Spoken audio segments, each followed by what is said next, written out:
Welcome to episode 575 of the Brainy Business, understanding the psychology of why people buy. In today's episode, I'm excited to introduce you to Bri Williams. Ready?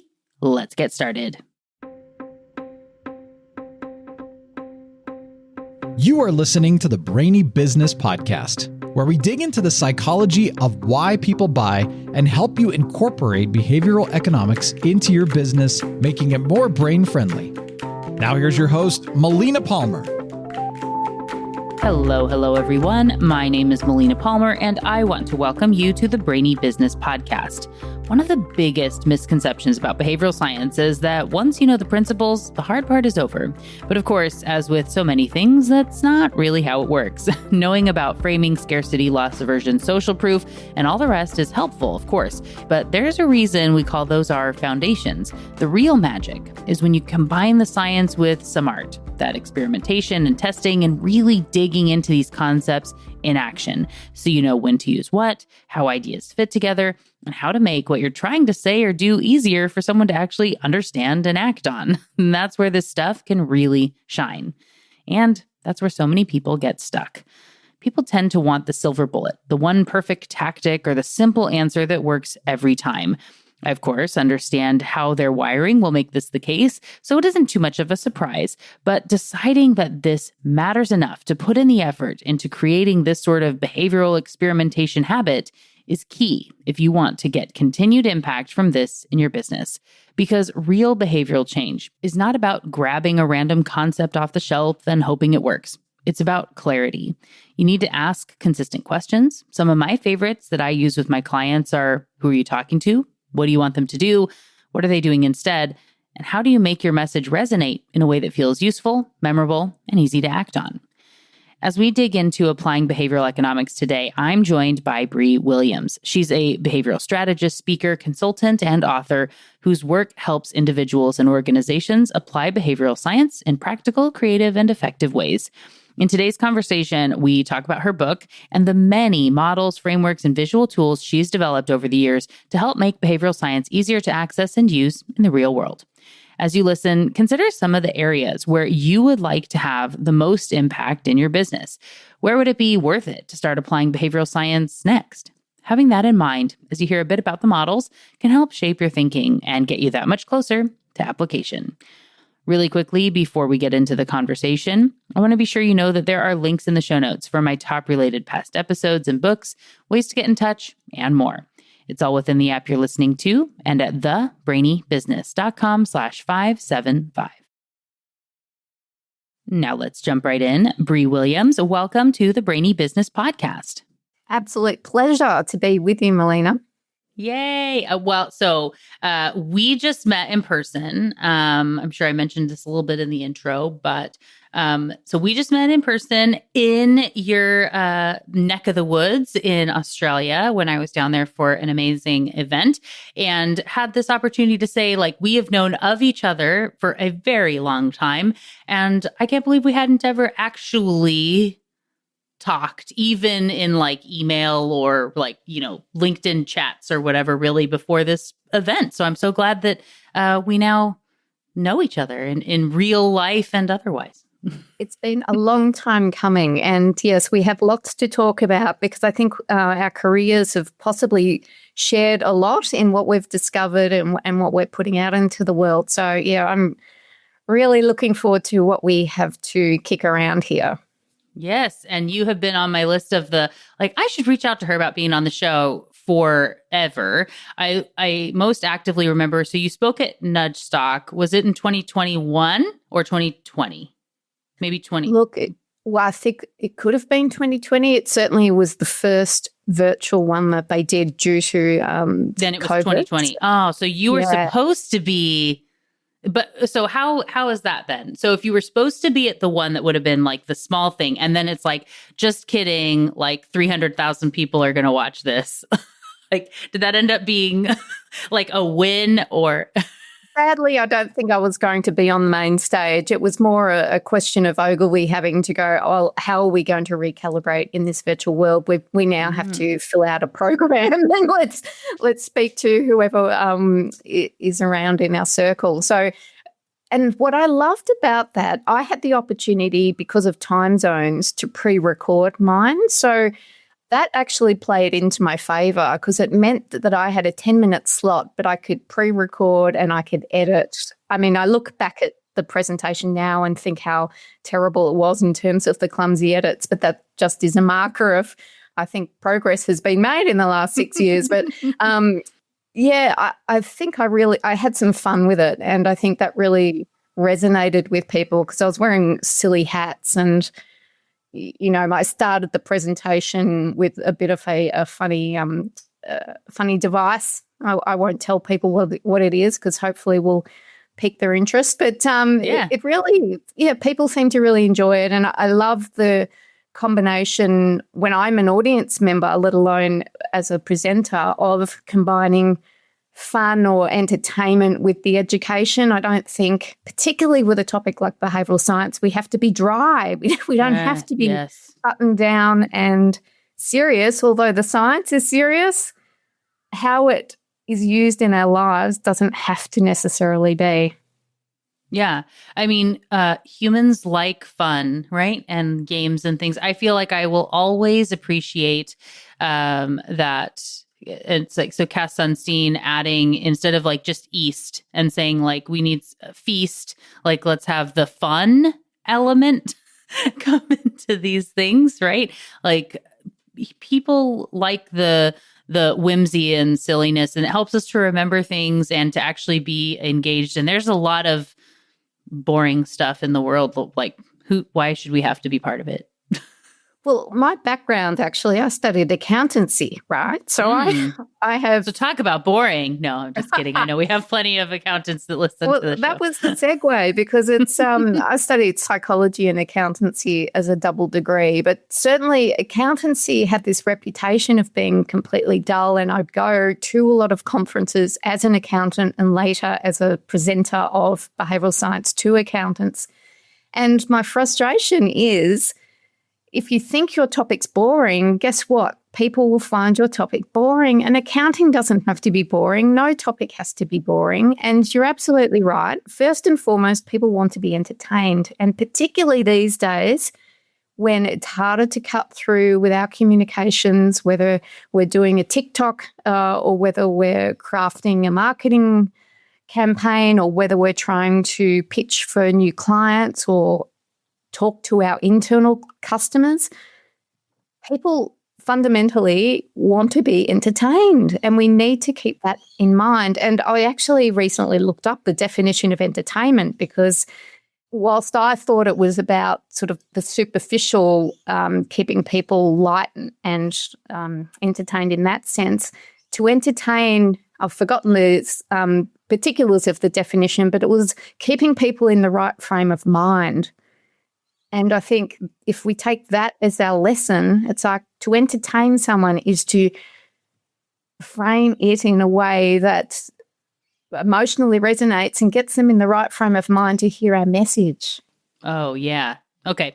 I will be looking that up after this, and I'm sure everyone listening is going to go check that out as well to find that official definition. Maybe I'll have it in the outro. We'll see.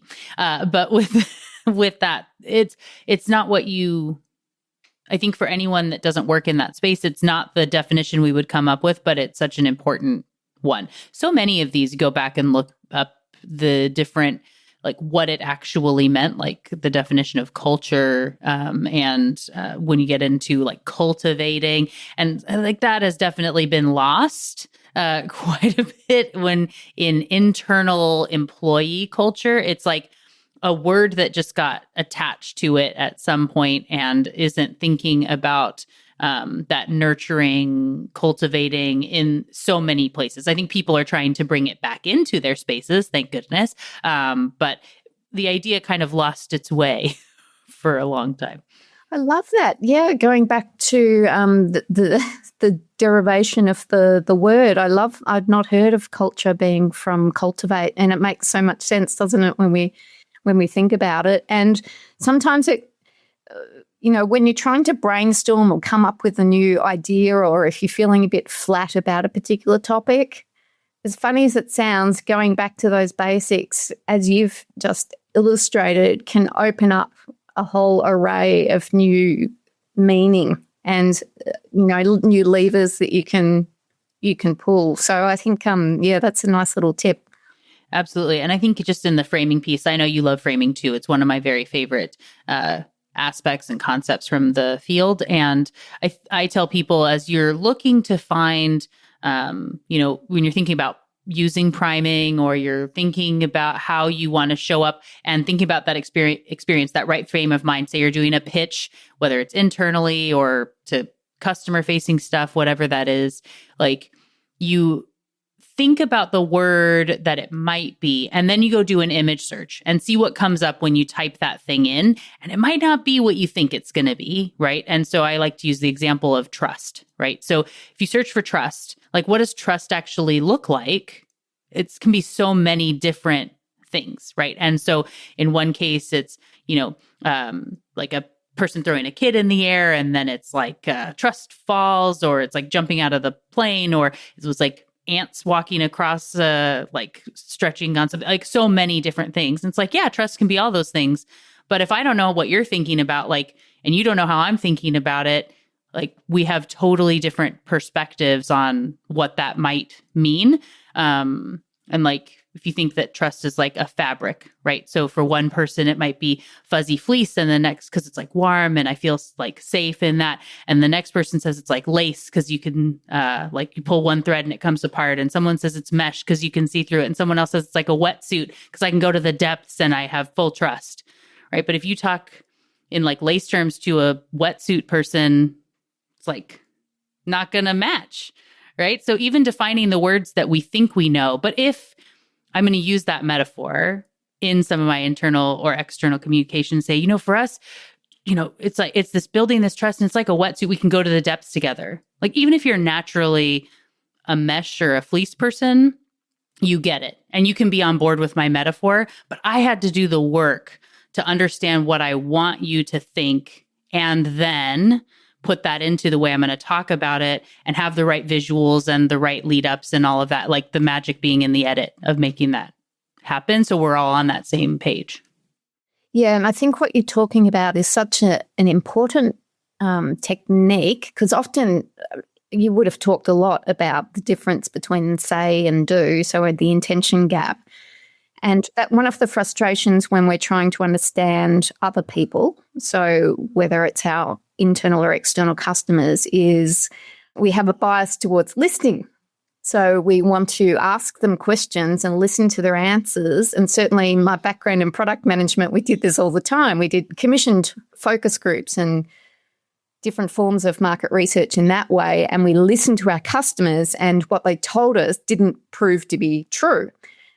But what you've talked about there, whether it's called a card sort or some other similar technique, but having images that you get people to talk about, and you extract the deeper metaphor or meaning, that's where you can actually have very interesting and meaningful discussions with customers or your market, so that you're getting to the core psychology of what they're trying to articulate, as opposed to just a question and answer or a focus group where it's, tell me what would make you buy this more, what products and what features are you looking for, why did you buy that in the past, where you're getting a constructed memory or you're getting a justification or a rationalization.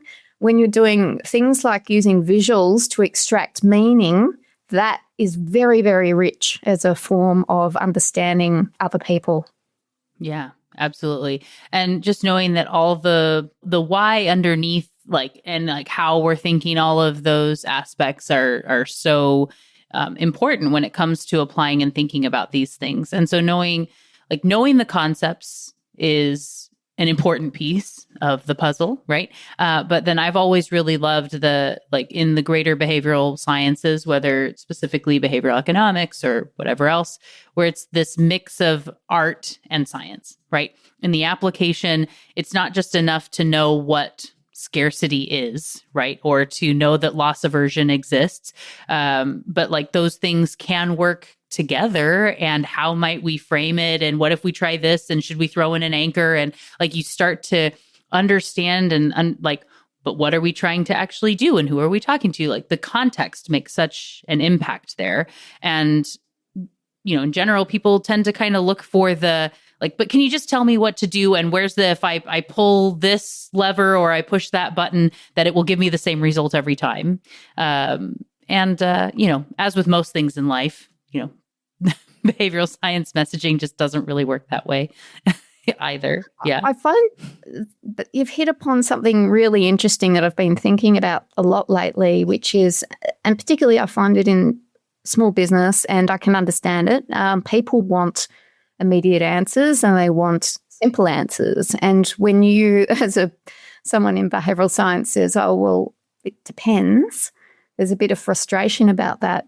And so getting to that deeper why, and in my work, it's always, and yours is probably similar, but no, what's the behavioral objective? What behavior are we seeking to drive? Let's start from there, because oftentimes we don't. It's like, well, that's an exciting laundry list of behavioral principles. So how can I use, for instance, scarcity? Well, you see it all around the place in retail. It's the carpet store is closing down. Or that's a limited offer. So we see all of these principles floating around all the time in market, but then it's about how do you integrate them or coalesce them around what you're trying to achieve.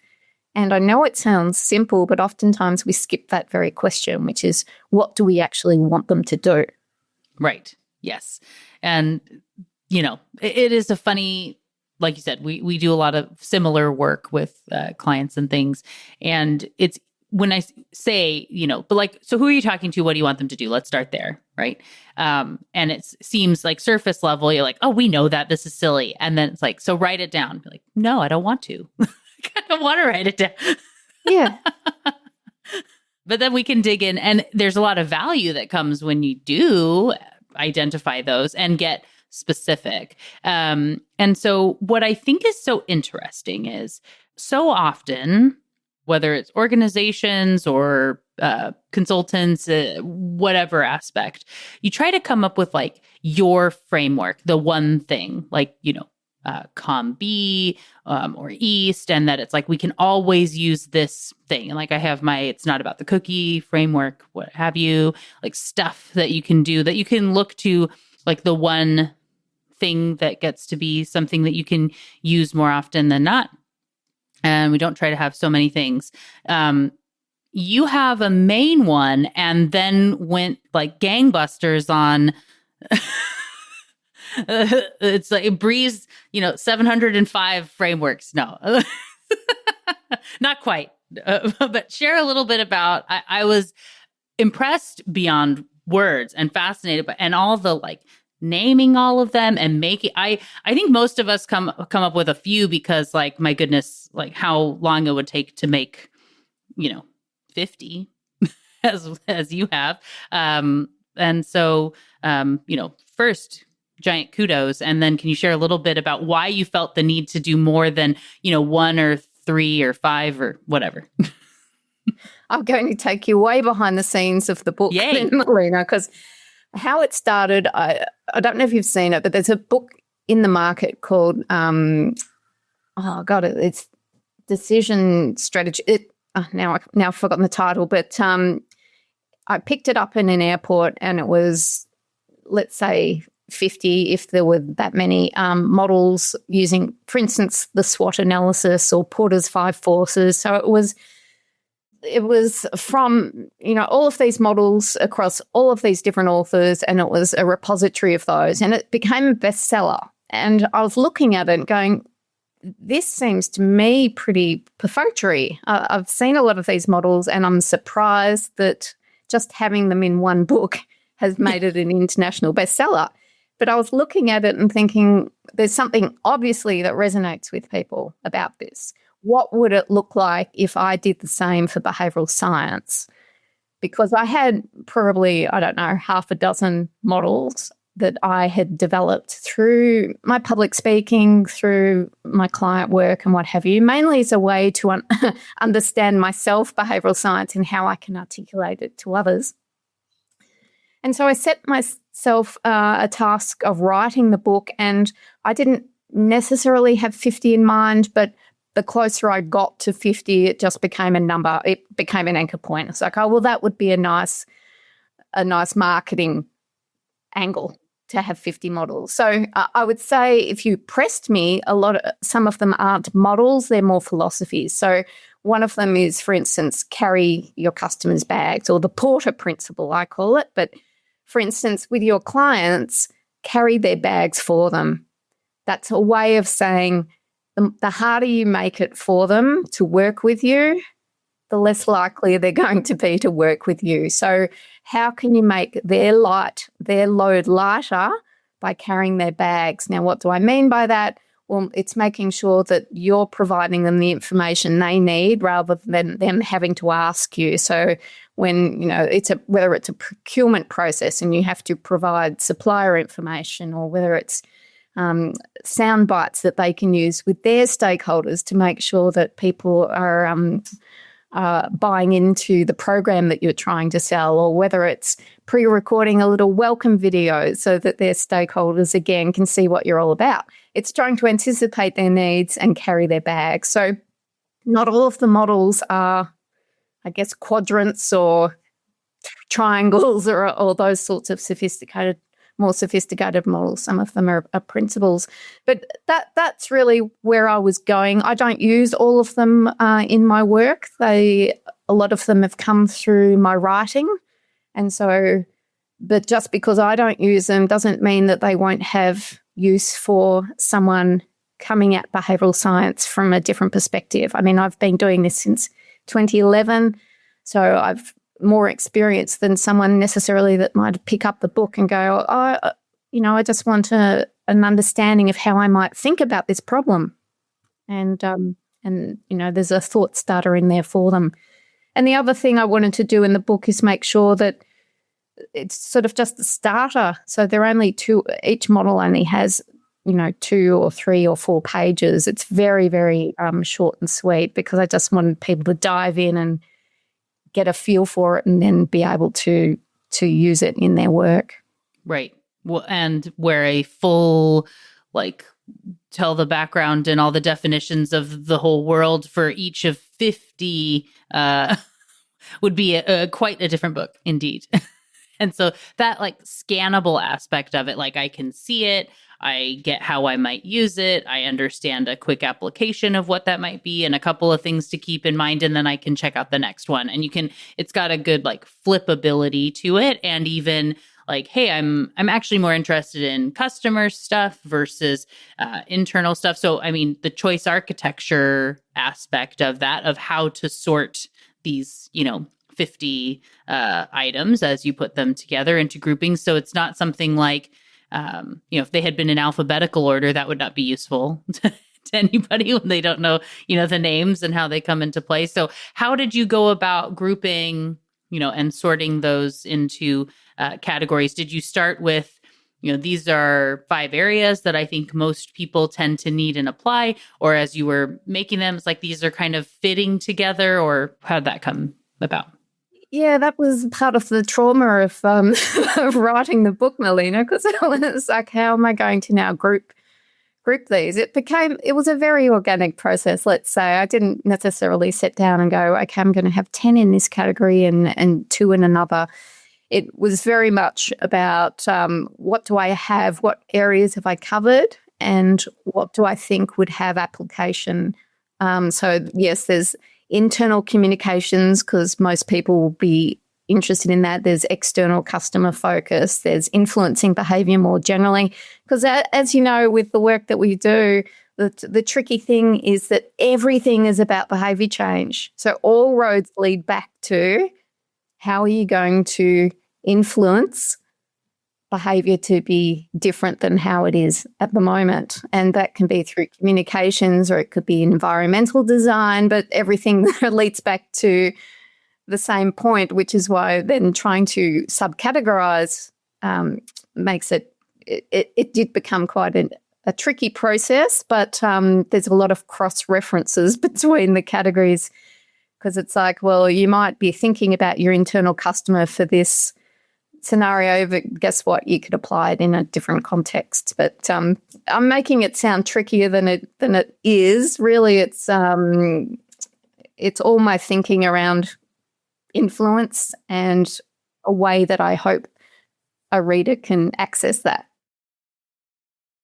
One of the things I really appreciate too is that the table of contents shows a little mock-up of each one, which is really nice when we think about how we remember things, right? And to say like, oh, it was like shaped like a Z, but I don't remember. I mean, that one, it's the Zorro technique. So, I mean, maybe you would remember that one. But like you're able to go flip it just into the table of contents and say, oh, yeah, it's that one. Right. And I don't necessarily remember what you named it, but I know I'm looking for the, one that was, I guess, this like frog with the lily pad as another one or whatever, right? So I'm flipping through and kind of looking at it on my screen here as we go to see some of those. But that I think is really, really helpful. And so having that visual reference in all together is really nice. You've struck upon something that I haven't mentioned in terms of the design of the book. And this, I worked as a publisher before I have my own consultancy. So I was a publisher of human resource books.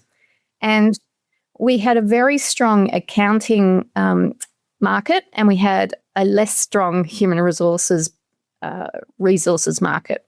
So I came in as the HR publisher, and at the time, everything was designed around writing in the same way, whether someone was an accountant or a human resources practitioner. And what I tried to do, whether it was successful or not, was to say not everyone absorbs or interacts with information in the same way. And so whilst the accounting resources were very linear and very heavily and very dense text, I thought, well, is the common human resources practitioner going to find that sort of style of book as interesting? And my hypothesis at the time was no. And I know left brain and right brain is very clumsy, but just as a metaphor, what I ended up doing in some of our resources for our human resources market was introduce much more visual design.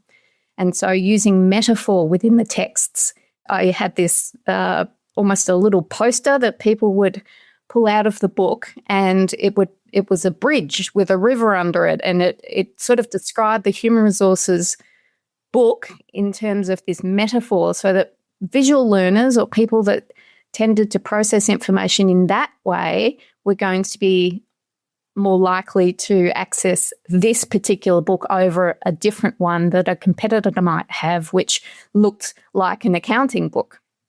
And so I've always thought about how can I introduce new ways of people accessing content. And so very much the driver of this book was to use visual elements. So the models are, yes, they're there, but they're visual for a reason, which is to say that many of us absorb information in a different way, and there's nothing in the market that sort of strikes them as visual. In fact, the first working title of the book was Sketchy Behaviour. Because I was going to, and I might still do a series called Sketchy Behaviour, but it was very much about if we had to sketch behaviour, what would it look like? And so that's why it's so visual. Amazing. Well, as we are, believe it or not, we're almost ready to close out the conversation. As like, we know we could talk forever. But if you were going to pick, maybe just like high level, you already talked about that Porter principle, but do you have a couple others that you might want to share that you use a lot or that you think are useful for people to give them a little sampler? Well, you've mentioned the Zorro technique. That's one that really resonates very strongly with people. So the Zorro technique is, again, when you are in discussion with customers, whether it's internal or external customers, or you can do this work yourself, But it's 4 questions in a particular way, and you follow the shape of the letter Z or Z. Starting with question 1 is very much about, well, what's good, what's good about now? So why shouldn't we change what we're doing? Question number 2 is, well, what's not so great about now? So why should we change? And by asking those 2 questions, you're getting both why people might resist change because they're feeling comfortable about it, but also you start to build an appetite in them to see there might be cracks. Not everything is great about how we do what we're doing. And then questions 3 and 4 are very much about imagining the new world, so what the change might look like. So question 3 is really about, well, if we did change what we're doing, what concerns might you have? Because that will then allow you as a leader to mitigate those concerns. And we leave them on a high point, which is the lowest point of the Z, but it's number 4, which is, if we were to change what we're doing, what's the benefit of that? And so that really gets people to start thinking about the new world and how great it would be. And so the Zorro technique I use a lot in workshops to set an appetite for what we're going to learn about behavioural science. But, insert topic, you can use the same sort of model. So that's a really popular one that I'd recommend. Yeah, I love that. And I also really like, and you touched on this, but that it so often people kind of jump into the like, well, what's broken and let's go to fix it. And we're just like attacking with trying to get people to change. But in understanding that we do have that affinity for the status quo, and there is a bit of like celebrate what's going well and like lowering the defensiveness and maybe some version of like a psychological reactance, but not quite, that comes with like, if you just start with what's bad, that people might not be as open. Whereas if it's like, let's get all the good stuff out first. And we're like, yes, we have good things. And now let's add in some of this other side. It feels like people will be more open to participate when it started with that like easing into it a bit. Yeah, very much. And that reminds me of one of the other models that I talk about, which is oftentimes we think about people moving towards something. So we want them to move towards a new process or a new procedure, when in actual fact, most of the work that we have to do is getting them to move away from what they're doing. So it's, and even in our personal lives, if we want to try a new behavior, so an exercise behavior or what have you, we have to first try and move away from our current behaviors of, for instance, sitting on the couch. And so it's always remembering that we need to play both sides of that equation. So it's not only talking about, for instance, the benefits of a great new product, it's sometimes talking about the downsides of the old way of doing things and making sure that, for instance, rather than just talking about how great our new software is, talking about, well, the old software might have bugs or isn't keeping up with how your competitors are engaging the market or what have you. So, making sure that it's not always moved towards something, it's moving away from something that we have to, as behavior change experts in our work, make sure that we're concentrating on. Yeah. Well, and knowing it's so easy to forget that other side, right? And that to do anything, we have to typically stop doing at least one other thing and say no to 75 more things to do just the one thing you're talking about. And you don't want to overcomplicate it with too much. But if you can, help to understand that context, that's, again, the art piece, right? And so in that way, when you can define, like for one person, it might be the sitting on the couch, right? Like sitting on the couch to do the healthy exercise thing that I want to do. And so the way that you would communicate to and influence me and think about my behavior is different from the person who is staying late at work and not getting out to taking the break to exercise, even when they had the time set aside, or someone who is ordering out instead of learning how to cook the healthy meals. Like there are all the different people with the different challenge of the thing they need to undo to start doing what the new thing is that may or may not line up with what you're actually trying to sell. So then identifying, well, we're not thinking about prepping healthy meals, so we don't want to talk to that person. But like busy professionals that don't have time and like stuck on the couch watching TikTok, those are two people that we can resonate with, and we would have different campaigns for both. And this is what they might look like, right? Yes, perfect. I think, you've articulated it beautifully. In my work, we touched on one of the questions being, what do you want them to do? So being your behavioral objective, my follow-up question to that is, what are they doing instead? Yeah. Which really does unearth then what's the delta? What do we have to move them from to? Yes. And you mentioned the particular question of who are we trying to influence. The very interesting thing about that, and you would have discovered this in your work, when you start the conversation about who are we trying to influence, it might be customers.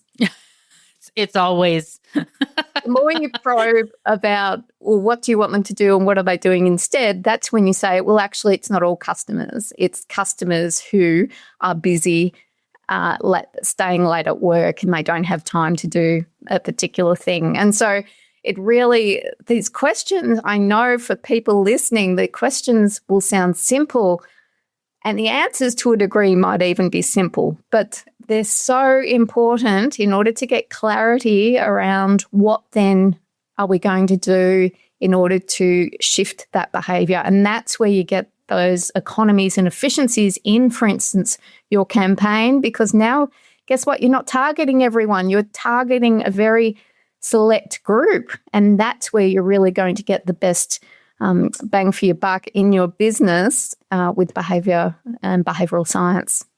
Yeah. In that way, I was imagining someone in the like, we are talking to everyone and we want them to do everything and nothing that they are doing now. Like that's the target. And we want to spend no money, but we want to be everywhere, and we want to be a household name. And if it can just be simple, we just want the silver bullet. Yeah, absolutely. But I think both of us share the perspective, and the theme has come through our conversation where it doesn't have to be complicated. In actual fact, a lot of the work we do is to make it less complicated. It doesn't mean, but it's about asking, I suppose, the right questions and then being clear on what we're not doing.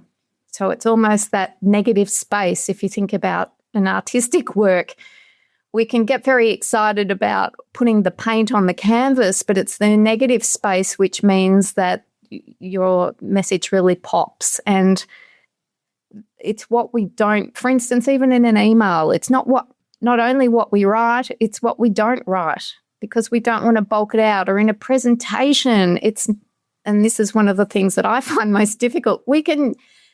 My presentations could be hours long, but the work for me is about curating it so that I'm not overwhelming people. And I think in business, that's the general message. It's about clarity of what you're trying to drive and doing less rather than more. Yeah. Yep, absolutely.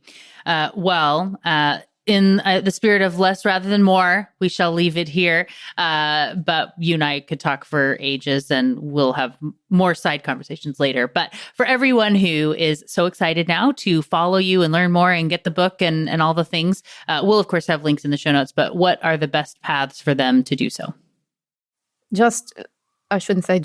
BriWilliams.com is my website. So please, I invite you to pop on there. I do a free 3 times a week newsletter, and through that you can also access free office hours with me. So worth doing that. And I am relatively prolific on LinkedIn, but BriWilliams.com is where you will find all things Bri. Amazing. Well, like I said, we'll have links in the show notes so people can check that out and connect and follow you and all the things. So thank you again, Bri, for joining me on the show. It was delightful to chat with you today. Overdue and an absolute pleasure. Thanks, Melina. Thank you again to Bri Williams for joining me on the show today. What got your brain buzzing in today's conversation? For me, as you might have been able to tell, Bri and I are such kindred spirits. We've really bonded over helping people in all sorts of businesses to truly apply behavioral economics in a consistent way, to get past the biases like the intention-action gap, or even just our bias for the status quo, and start using this stuff regularly and enjoying all the benefits it can provide. So many people get caught up in the collection of concepts. It's a sort of bike shedding, productive procrastination, to want to keep learning more and more and more and more and more before really devoting the time to using this stuff. But that's just your subconscious brain trying to keep you safe in the familiar. At some point, you need to break free from that mental block and start applying it. And that's why here at the Brainy Business, I work with clients on something we call Find Your Five. I work with you and your team to understand your goals, some key upcoming projects, background, etc., and then identify the 5 key concepts that are most useful for you to start applying and mastering in your work right now, whether you work at a global corporation or a solopreneur or anything in between. I teach you your best concepts and some ways to start applying them, and can even walk beside you as you start applying via project or test or all sorts of things. It's one of my favorite things to do with clients, and if that kind of jumpstart sounds like something you could use to start being more brainy in your business, I'd love to work with you. Visit thebrainybusiness.com/contact to set up a time to chat, and we can see if we're a fit for each other. I can't wait to hear from you. So what about you? What stood out for you most in this conversation? Whatever it is, come share it with me on social media. You're going to find me in the show as The Brainy Biz pretty much everywhere, and I am Melina Palmer on LinkedIn. There are links in the show notes to make it easy, as well as links to my top-related past episodes and books, ways to get in touch, and more. It's all waiting for you in the app you're listening to and at thebrainybusiness.com/575. And thank you again to Bri Williams for joining me on the show today. It was a delight to chat with and learn from you. Join me next time for another brainy episode of the Brainy Business Podcast. It's going to be a lot of fun. You don't want to miss it. Until then, thanks again for listening and learning with me. And remember to be thoughtful. Thank you for listening to the Brainy Business Podcast. Melina offers virtual strategy sessions, workshops, and other services to help businesses be more brain-friendly. For more free resources, visit thebrainybusiness.com.